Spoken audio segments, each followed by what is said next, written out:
ओम गणपते नमः. श्री स्वामी समर्थ. नमस्कार मित्रांनो, गॉड इज ग्रेट या चॅनलमध्ये तुमचं सहर्ष स्वागत. तुम्ही नवीन असाल तर चॅनलला लाईक आणि सबस्क्राईब करा. वक्रतुंड महाकाय सूर्यकोटी समप्रभ निर्विघ्नं कुरु मे देव सर्व कार्येषु सर्वदा. श्री गणेश पुराण कथासार अध्याय 76. महाराज शूरसेनाचे स्वर्गगमन. श्री गणेश कृपेच्या एकामागून एक कथा ऐकत असताना राजा शूरसेनच्याही मनातले हे व्रत आपणही करूया हा भाव अधिक दृढ होत होता. त्या चांडाणीची साधी दृष्टी विमानावर पडताच इंद्राचे विमान परत आकाशात उडालेले पाहून तर राजाची मनोमन पूर्ण खात्रीच झाली की चतुर्थीचे व्रत हे खरोखरच कल्याणकारक आहे. म्हणूनच पुढे चालून आलेल्या अंगारकी चतुर्थीपासून स्वतः शूरसेन राजाने आत्मकल्याणासाठी संकल्पपूर्वक त्या व्रताचा प्रारंभ केला. आपल्या कुलगुरूच्या मार्गदर्शनाखाली राजाने मोठ्या श्रद्धेने ते व्रत केले. त्या राजाच्या निष्ठा भक्तीने श्री गणेश त्यांच्यावर अतिप्रसन्न झाले आणि त्यांनी शूरसेनास आपल्या लोकी येऊन घेण्यासाठी एक विमान पाठवले. राजासाठी विमान घेऊन आलेल्या गणेशदूतांनी तसा निरोप राजास दिला आणि विमानारूढ होऊन चलण्याची विनंती केली. तेव्हा राजाने प्रथम गणेशास वंदन केले, देवदूतांचे आभार मानले आणि मग हात जोडून राजा म्हणाला, देवदूत हो, तुम्ही हे जाणता की प्रजा ही राजाला आपल्या संततीप्रमाणे असते. आपल्या प्रजेचे हित साधणे हा राजाचा धर्म आहे. तेव्हा माझी तुम्हास आणि श्री गणेशास अशी विनंती आहे की माझ्यासोबत जर तुम्ही माझ्या प्रजेचंही सोबत घेऊन चालणार असाल तर मी नक्की येईल. अन्यथा असा स्वार्थी आत्मोद्धाराचा विचार न करता मी माझ्या जनता जनार्दनांची सेवा करण्यात धन्यता मानेन. राजाचे ते प्रजेवरचे अतूट प्रेम पाहून श्री गणेशास मोठे समाधान वाटले. त्याने देवदूतांना सर्वांनाच घेऊन येण्याची परवानगी दिली. ती वार्ता नगरात पसरताच सर्व जनतेस अपूर्व आनंद झाला. राजासोबत सर्वजण त्या विमानात बसले. त्यावेळी ज्या पाप्याच्या नजरेने इंद्राचे विमान खाली आले होते त्या पापी अभागी कुष्टी सेवकास मात्र गणेशदूत विमानात घेईनात. तेव्हा राजाने त्यांना त्या कुष्टी सेवकास विमानात न घेण्याचे कारण काय असा गणेशदूतांना प्रश्न केला. तेव्हा गणेशदूत राजास म्हणाले, हे राजा, पित्यास आपली सर्व मुले सारखीच असतात. त्याप्रमाणे तुझेही तुझ्या या कुष्टी सेवकावरील अतूट प्रेम पाहून आम्हास मोठी धन्यता वाटते. पण राजा, आमचा नाईलाज आहे. या सेवकास जर विमानात प्रवेश दिला तर या पापी दुराचारी सेवकाच्या प्रशाने हे विमान अपवित्र होईल आणि हे विमान आकाशात उड्डाणच करू शकणार नाही. यासाठी आम्ही त्यात प्रवेश नाकारित आहोत. त्यावर राजा म्हणाला, दूत हो, तुमचे म्हणणे मला पटते. पण या सेवकाने या जन्मी तर माझी इमानदारी सेवाचारी केली आहे. बर, तो पापी दुराचारी असला तरी प्रत्येक जीवास आत्मोद्धाराचा अधिकारच आहे. मग याचाही उद्धार होणार नाही का? त्यावर गणेशदूत म्हणाले, अरे राजा, किती रे प्रजाप्रेमी आहेस तू. राजा, तुला तुझ्या सेवकांचे कल्याण व्हावे, त्याही स्वर्गसुख लाभावे असे वाटणे स्वाभाविक आहे. पण त्याचे गतजन्माचे पापच फार भयानक आहे. राजा ऐक, आता तू तुझ्या सेवकाचा गतजन्मीचा इतिहास ऐक. पूर्वी गोंड नावाच्या एका नगरात एक गोंड नावाचा सात्विक ब्राह्मण राहत होता. तो त्या नगरात पूजार्चा सांगून उपाध्ये पण करून आपल्या चरितार्थ चालवित असे. त्याच्या सुशील पत्नीचे नाव होते शाकिनी. त्याचा एक मुलगा होता. आता सात्विक पूजापाठ करीत असलेल्या ब्राह्मणाचा मुलगा हा सुद्धा खरं तर कसा धार्मिक शुद्धाचरणी ज्ञानी हवा. पण या ब्राह्मणाच्या मुलाकडे सद्गुणाची जणू वानवाच होती.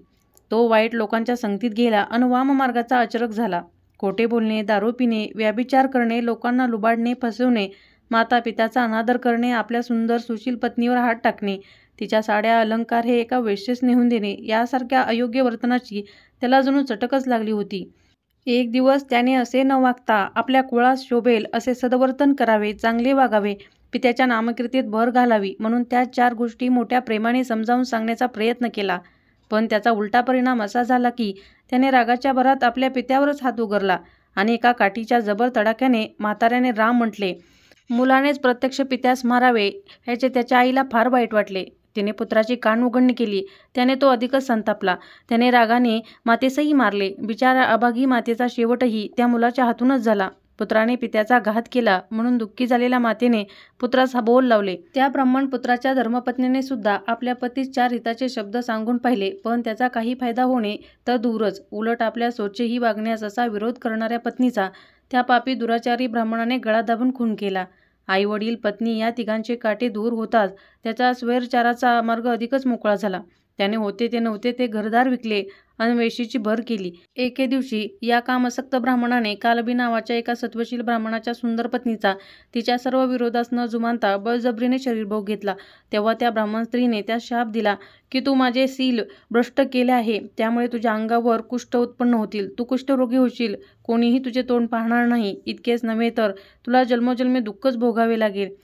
ही अशी माहिती सांगता सांगता गणेशदूत मध्येच थांबले. त्यांनी राजाला सांगितले, हे राजन, आम्हाला तुला हे सांगताना फार वाईट वाटते की त्या जन्मीचा शापित ब्राह्मण हाच त्या जन्मीचा तुझा पदरी सेवक आहे. हे राजा, अशा मातृपितृ पत्नी हत्याचा स्वधर्म, भ्रष्टास, पापी, दुराचारी जीवास आपल्या या पवित्र विमानात कसे घ्यायचे? तो या पात्रतेचा नाही, उलट त्याच विमानात घेतले तर आपलेच विमान उडणार नाही, तेव्हा नाईलाजाने आम्हास त्याला घेता येत नाही. श्री गणेशदूतांनी दिलेले स्पष्टीकरण ऐकल्यावर आता राजा सुळसेनही मोठा प्रश्न पडला की आता नेमके करायचे तरी काय? याला घेऊन चालण्याचा आग्रह धरावा तर विमान उडणार नाही, आणि खाली ठेवावे तर त्याच्यावर अन्याय केल्यासारखे होईल. आता अशा या नेमका अवघड वेळी करायचे तरी काय, अन मार्ग काढायचा तरी कसा आणि कोणता? त्या कुष्ठरोग्यास गणेशदूत त्या दिव्य विमानात बसून घ्यायला तयार नव्हते आणि राजा त्याला सोडून एकटा स्वर्गलोकी जाण्यास तयार नव्हता. अखेर राजाने स्वतःच्या मनाशी कसलासा विचार केला आणि त्याने मोठ्या धाडसाने विचारले, हे दूतांनो, प्रत्येक समस्येवर कोणता ना कोणता तरी उपाय असतोच. अशा या दुर्दैवी जीवाचे कल्याण होईल, त्याचा उद्धार होईल असा उपाय नक्की असेल, आपण तो मला सांगा, कारण मला असा पश्चाताप झालेल्या या अभागी जीवाच्या डोळ्यातली आसवे पाहत नाहीत. चार चौघांसमोर आपल्या गतजन्मीच्या निंदकर्माचा पाढा वाचला गेला याने त्या सेवकास अतीव दुःख होत होते.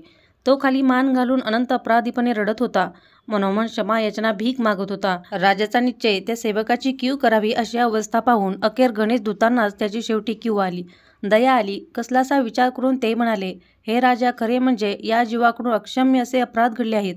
तो मातृपितृ हतारा आहे, त्याने आपल्या सुशील पत्नीचाही वध केला आहे. त्याला या जन्मी नाही पण या जन्मी तुझ्या संगतीने आपल्या हातून घडलेल्या चुकांचा पश्चाताप होत आहे. त्याच्या उद्धाराचा एक मार्ग आहे, तो कोणता? राजाने आतुरतेने विचारले. त्यावर देवदूत म्हणाले, या जीवास जर कोणी श्री गणेशाच्या 4 अक्षरी मंत्राचा उपदेश केला, त्याने तो मंत्र श्रद्धेने म्हटला तर त्याची अव्याधी दूर होऊन त्याचा उद्धार होईल. हा उपाय ऐकला मात्र आनंदित झालेल्या त्या शूरसेन राजाने त्या सेवकाच्या कानात गजानन गजानन असा दिव्य 4 अक्षरी मंत्र सांगितला. त्यानेही आपल्या डोळ्यातली पश्चातापाने घडणाऱ्या प्रत्येक अश्रूंसोबत तो मंत्र जपला आणि काय आश्चर्य, त्या सेवकाचा देह शुद्ध, निर्मळ, पवित्र झाला. पाहता पाहता त्यास दिव्य देह प्राप्त झाला आणि मग तो शूरसेन राजा सर्वांना आपल्यासोबत घेऊन मोठ्या आनंदाने गणेशलोकी जाता झाला. ही अशी सुंदर कथा ऐकल्यानंतर महर्षी व्यासांच्या मनातील गणेश भक्तीला सुद्धा एक सुखद प्रेमाचा उमाळ आला. त्यांनी आपल्या पित्यास आणखी कोणी कोणी श्री गणेशाची भक्ती केली ते सांग अशी विनवणी केली. तेव्हा ब्रह्मदेव म्हणाले, हे वत्सा, आता मी तुला गणेशभक्त जमदगी ऋषी यांची कथा सांगतो. पूर्वी श्वेत द्वीपावर जमदगी नावाचे एक थोर ऋषी राहत होते. ते श्री गणेशाचे उपासक होते. त्यांच्या आश्रमात एक सुंदर गणेश मूर्ती होती. जमदगी रोज सिद्धमंत्र म्हणून त्या गणेशाचे पूजन करीत. माणसाला त्यांच्या जीवनात शरीरातल्या षड रिपूंबरोबर सातत्याने सामना करावा लागतो. जमदगींना आपल्या थोर तपांच्या बळाने इतर 5 रिपूंवर विजय मिळवला होता, मात्र अजूनही त्यांना त्यांच्या क्रोधावर विजय मिळवता आला नव्हता. ते अगदी लहानशा कारणावरूनही मोठे क्रोधित होत. त्यामुळेच की काय, पण शीघ्रकोपी जमदगी अशी एक उपाधी त्यांना चिकटली होती. एक दिवशी ऋषी जमदगी आणि त्यांची पत्नी रेणुका यांच्या आश्रमात श्री गणेशभक्त सहस्त्रार्जुन राजाने येणे झाले. त्यावेळी त्यांचा पुत्र परशुराम हा काही कामानिमित्त शेजारच्या नगरीत गेला होता. सहस्त्रार्जुनासारखा थोर, पराक्रमी आणि गणेशांचा वर प्राप्त झालेला राजा आपल्या आश्रमात आला आहे हे पाहून जमदगी ऋषींना मोठा आनंद झाला. त्यांनी आश्रमात राजाचे स्वागत केले. राजासुद्धा जमदगींच्या भेटीने या दर्शनाने आनंदित झाले. दोघेही वार्तालाप करीत असताना जमदगी सहस्त्रार्जुनास म्हणाले, राजा, आपण दोघेही गणेश भक्त आहोत. माझ्या आश्रमात सुद्धा नित्य गणेश पूजा नैवेद्य चालतो. माझी अशी इच्छा आहे की तू आज श्री गणेशाचे भोजन प्रसाद घेतल्याशिवाय जाऊ नये. त्यावर सहस्त्रार्जुन म्हणाला, मुनिवर, मला असा गणेश प्रसाद घेणे नक्कीच आवडले असते, पण त्याचे काय आहे? माझ्यासोबत माझे अनेक सैनिक आहेत, त्यांना सोडून मी एकटाच भोजन करू शकत नाही, आणि तुमच्यासारख्या सामान्य ऋषींना मी सर्वांना भोजन देण्याच्या अडचणीतून आणू शकत नाही. त्यावर जमदगी म्हणाले, राजा, तुझ्या लेखी जरी मी एक सामान्य ऋषी असलो तरी मी सुद्धा एक गणेश भक्त आहे. भक्तांचे मनोरथ पुरवणे हे त्या ईश्वर भक्ताचे काम आहे. तू त्याची चिंता करू नकोस. जा, तुम्ही सर्वजण नदीवर जाऊन स्नान करून या, तोवर मी भोजनाची सर्व व्यवस्था करून ठेवतो. अके सहस्त्रार्जुनास ती जमदगी ऋषींच्या आज्ञा आणि इच्छा मोडता येईना. जशी आपली इच्छा असे म्हणून आम्ही सर्वजण शीघ्र भोजनास परत येतो असे सांगून राजा स्नानास निघून गेला. राजा सहस्त्रार्जुनाने सैनिकांच्यासह आपले भोजनाचे आमंत्रण स्वीकारले आहे हे पाहून जमदग्नी ऋषींना मोठा आनंद झाला. त्या दोघांनी कामधेनूचे चिंतन करता जगदमुनीच्या आश्रमात कामधेनू प्रकट झाली. ऋषींनी कामधेनूस आपल्या मनोदय निवेदन केला. त्याचबरोबर कामधेनूने मान हलवून ऋषींच्या त्या विनंतीस मान्यता दिली. मग काय, क्षणात मोठा मांडव पडला. पंक्ती घातल्या गेल्या. एक ठायी पाकसिद्धीची व्यवस्था झाली. भरपूर स्त्री पुरुष सेवक वर्ग उपस्थित झाला.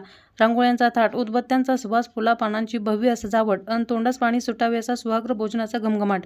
तेवढाच राजा सहस्त्रार्जुन आणि त्यांच्या सैनिक वर्ग येऊन पानावर बसला. श्री गणेशास नैवेद्य दाखवून सर्वांना ऋषींनी सावकाश भोजन करावशी विनवणी करून एक भोजन श्लोक म्हटला आणि भोजनास प्रारंभ करून दिला गेला. नाना प्रकारचे वेगवेगळे पदार्थ सेवन करून सर्व मंडळी अगदी मनसोक्त जेवली आणि तृप्त झाली. जेवणानंतर सर्वांना सुवासिक जल तांबूल देण्यात आला. इतकेच नव्हे तर दुसऱ्या एका भव्य मंडपात सर्वांच्या विश्रांतीची व्यवस्था करण्यात आली. राजा सहस्त्रार्जुनाच्या मनात मात्र एक प्रश्न परत परत येत होता. तो असा की काही वेळापूर्वी तर इथे फक्त जमदग्नी ऋषींचा आश्रम अन सभोवतालचा मोकळा परिसर अशी अवस्था होती, पण अगदी अल्प वेळात हा मांडव, हा थाटमाट, हे इतक्या मोठ्या प्रमाणात सुग्रास भोजन तयार करणे, या सर्व गोष्टी एका साध्या आश्रमावासी ऋषींना कसे काय शक्य झाले? या सर्वामागचे नेमके रहस्य काय? आणि अखेर न राहून राजाने ऋषींना तो प्रश्न केलाच. त्यावर सत्यवचनी अन धर्मपरायण जगदम्य ऋषींनी राजास ही सर्व आपल्यावर कृपा करणाऱ्या कामधेनूची किमया आहे असे प्रामाणिकपणे सांगितले. ते ऐकून सहस्त्रार्जुनाने त्या दिव्य कामधेनूच्या दर्शनाची इच्छा व्यक्त केली. जमदग्नींना कसलीच कल्पना नव्हती, पण राजाने एकवार त्या कामधेनूस पाहिले अन दुसऱ्या क्षणी राजाच्या मनात त्या कामधेनूबद्दल लोभ, अभिलाषा निर्माण झाली. त्याने जमदग्नी ऋषींकडे ही दिव्य कामधेनू मला द्या अशी मागणी केली. त्यावर जमदग्नी म्हणाले, राजन, ही कामधेनू मला देवांचा देव इंद्र याने दिलेली आहे. ती कोणतीही इच्छा क्षणात पूर्ण करते. माझी तुम्हा सर्वांना स्नेह भोजन घालण्याची इच्छा त्यानेच कशी पूर्ण झाली हे तू पाहतोस. हा सारा देवी कामधेनूचा प्रसाद आहे. ऋषींची ते बोलणे ऐकून राजाच्या मनातील कामधेनूचा लोभ आणखीच बळावला. तो कामधेनूची मागणी करू लागला आणि ऋषी मोठ्या विनयाने त्यास नकार देऊ लागले. अर्थातच ऋषींचा सविनय नकार हा सामर्थ्यात सहस्त्रार्जुनास त्याचा अपमान, अनादर वाटला. बोलता बोलता राजाच्या वाणीला अधिकाराची, अहिंतेची धार आली. त्याचा विवेक मार्ग सरू लागला. तो आता कठोर शब्दात मागणी करू लागला. आपल्या शक्ती सामर्थ्याच्या गोष्टी करू लागला. ही कामधेनू आपल्या निपुटपणे माझ्या हवाली करावी, अन्यथा मी या शक्तीच्या बळावर ओढत माझ्याकडे घेऊन जाईल असे म्हणू लागला. आणि त्या क्षणी आपल्या सविनय नकाराला त्या राजाकडून येणारे तसे उत्तर ऐकून जमदग्नींचाही क्रोध वाढू लागला. त्यांनी कामधेनू न देण्याचा आपला निराधार स्पष्ट शब्दात बोलून दाखवला. राजन, भानावर ये, नाहीतर मी तुला तुझ्या वर्तनाबद्दल शाप देईन असे शब्द त्याच्या मुखातून बाहेर पडले. जमदग्नींचा क्रोध अनावर होताच त्यांच्या मुखातून मी तुला शाप देईन असे शब्द बाहेर पडले आणि त्यामुळे तर सहस्त्रार्जुन आणखीच संतापला. एक तर राजा असूनही ऋषी आणि माझी आज्ञा मानत नाही, कामधेनू देण्यास तयार होत नाही, आणि वर मी सहस्त्रार्जुन अतुल्य सामर्थ्यवान शक्तिवान असताना मला शाप देण्याची भाषा करतो म्हणजे काय? रागाने जसा का राजाने आपल्या शस्त्रात हात घातला तसे जमदग्नी एकदम कडाडले. थांब राजन, थांब. अशा अविवेकी होऊ नकोस. एका तपस्व्याला तुझ्या शस्त्राची भीती दाखवू नकोस. त्याचा काहीही परिणाम होणार नाही. मी माझ्या कामधेनूस तुला कदापि नेऊ देणार नाही, कदापि. असं काय बघताच मी काय करतो ते, असे म्हणून राजाने सैनिकांना कामधेनूचे दावे तोडून तिला ओढत आपल्या नगरीकडे नेण्याची आज्ञा केली. खाल्ल्या अन्नाला न जागता उलट त्या कामधेनूस बळे लुटून न्यायची हे खरं तर सैनिकांच्या मनालाही पटत नव्हते, पण काय करणार? ते हुकुमाचे ताबेदार होते. हाती भाले तलवारी घेऊन ते कामधेनूच्या दिशेस पुढे झाले. मात्र आणि दुसऱ्या क्षणी त्या कामधेनूच्या अंगातून असंख्य सैनिक बाहेर पडले आणि त्यांनी सहस्त्रार्जुनाच्या सैनिकांवर समाचार घेतला. शक्ती प्रदर्शनाचा आपला डाव अशा प्रकारे फसलेला पाहता सहस्त्रार्जुनाने आपल्या कमतरतेची तलवार सरळ जगदमुनींच्या अंगावर उचलली. तो त्यांनी निंदा करू लागला, त्यांना अपशब्द बोलू लागला. त्याचाही क्रोधावरचा ताबा सुटून त्याने शापवाणीचा उच्चार केला. त्याआधीच ऋषींच्या शरीरातून उडालेले रक्त सती रेणुकांच्या अंगावर सांडले आणि स्वामी असे म्हणून तिने आपल्या देहाचे संरक्षण कवच पतीच्या देहावर घातले.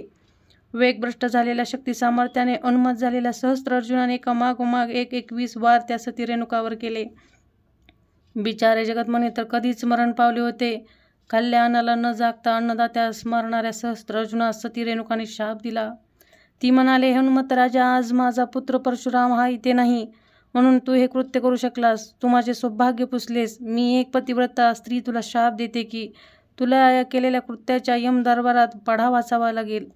तुला कठोर नरक यातना सहन कराव्या लागतील. माझा पुत्र परशुराम याचा पुरेपूर सोड घेईल. तुझ्या या पापास क्षमा नाही. परशुराम तुझ्या अवघ्या कुळाचा नाश करेल असे म्हणून ती करुण स्वरात परशुरामास हाका मारू लागली. सहस्त्रार्जुनास मात्र खाली मान घालून तिथून निघून जाण्याशिवाय पर्यायच राहिला नाही. सहस्त्रार्जुनाचे एकामागोमाग एक असे 21 वार होत असताना रेणुका मातेने परशुरामाच्या नावाने टाहो फोडला. त्याला परशुराम धाव धाव म्हणून हाका मारल्या. ती हाक पुत्राच्या कानी पडताच पुत्र मातेसाठी धावून आला खरा, पण त्याला यायला थोडा उशीर लागला. तवर इकडे सहस्त्रार्जुनाने डाव साधला. त्याने परशुरामाच्या पित्यास मारले, मातेवर आघात केले. शापवाणी ऐकली आणि तो पळून गेला. मातेची हाक ऐकून धावत आलेला परशुरामाने पाहिले तो काय, पिता मृत अन मातेच्या अंगावर 21 वार. कोणा पापी दुराचारी अधमाचे हे कृत्य त्याने विचारले. माते, तुमची ही अवस्था कोणी केली? तुम्हाला फक्त या पाप्याचे नाव सांग, मी त्या नराधमास चांगला धडा शिकवतो.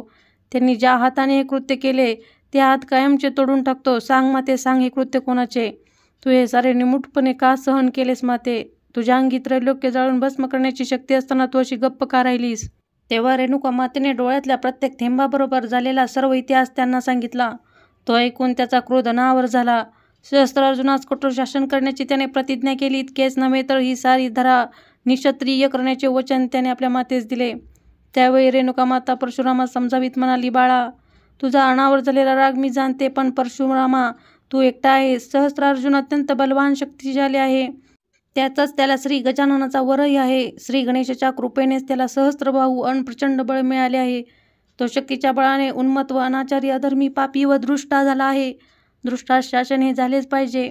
बाळा, तू या हत्येचा बदला नक्की घे. पण आणि इतके काहीतरी महत्वाचे सांगत असतानाच माता रेणुका ही गतप्राण होऊन आपल्या मृत पतीच्या चरणावर कोसळली. पित्या मागोमाग मातेचे प्राण गेलेले पाहताच परशुरामाचे मन कळवळले. पिताजी, माते, असे म्हणून त्याने करून टाह फोडला.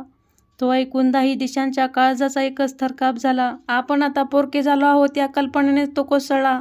आपल्या माता पित्याचे देह एका कावडीत घेऊन त्यांच्या उचित क्रियाक्रमासाठी तो पवित्र भूमी शोधत निघाला. वाटेत त्याची श्री दत्तात्रेयांची गाठ पडली. त्यांच्या आज्ञेप्रमाणे आणि मार्गदर्शनाप्रमाणे परशुरामाने माहूर क्षेत्राच्या परिसरात मातापित्यांचे अंत्यसंस्कार केले. अतिशय दुःखित मनाने श्री घडलेला सारा प्रसंग ते करून चित्र ते मातेचे अखेरचे शब्द आठवू लागला. या घटनेला 3-4 दिवस झाले असताना अचानक एकदम एक प्रचंड मोठा वाघ परशुरामासमोर येऊन उभा राहिला.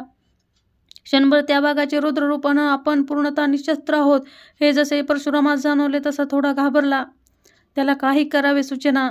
तो त्याच्या मुखातून माते रेणुके धाव धाव अशी हाक आली. ती हाक ऐकून जमीन फाटली आणि रेणुका माताने फक्त शिरवर आले. रेणुकाने आपल्या जळजळीत नेत्रकटाक्ष या वाघावर टाकताच खाली मान झुकून जणू तिला वंदन करून तो वाघ एक उंच उडी मारून दाट झाडीत पळून गेला.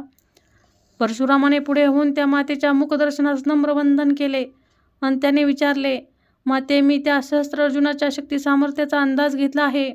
तो सामर्थ्यवान आणि शक्तिशाली आहे. त्याच्यावर श्री गणेशाची कृपा आहे.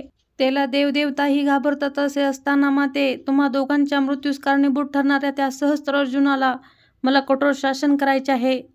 त्याला संपवून ही पृथ्वी मला निशस्त्रिय करायची आहे.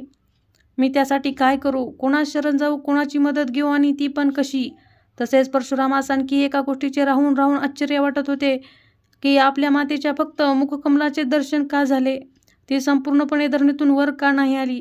आपल्याकडून अंतिम क्रियाकर्मात काही चूक भूल झाली नसेल ना? त्याच्या मनास अस्वस्थ करणारा तो प्रश्न परशुरामाने श्री दत्तात्रेयांना विचारला. तेव्हा ते म्हणाले, परशुरामा, तू मातापित्यांचे दहन कार्य केलेस, पण त्यांचे सपिंडीकरण केले गेले नाही. त्यामुळे तुला मातेचे पूर्ण दर्शन घडले नाही. मग परशुरामाने श्री दत्तात्रेयांच्या मार्गदर्शनाखाली उचित कार्य करून ती चूक दुरुस्त केली. त्याने मातेचे स्मरण करून, माते, मला सहस्त्रार्जुनाच्या बिमोडाचा मार्ग दाखव. मला मी काय करू ते सांग, अशी प्रार्थना केली. पुढील कथा पुढील व्हिडिओमध्ये. व्हिडिओ आवडला असेल तर चॅनलला लाईक आणि सबस्क्राईब करा. धन्यवाद. ओम गणपते नमः.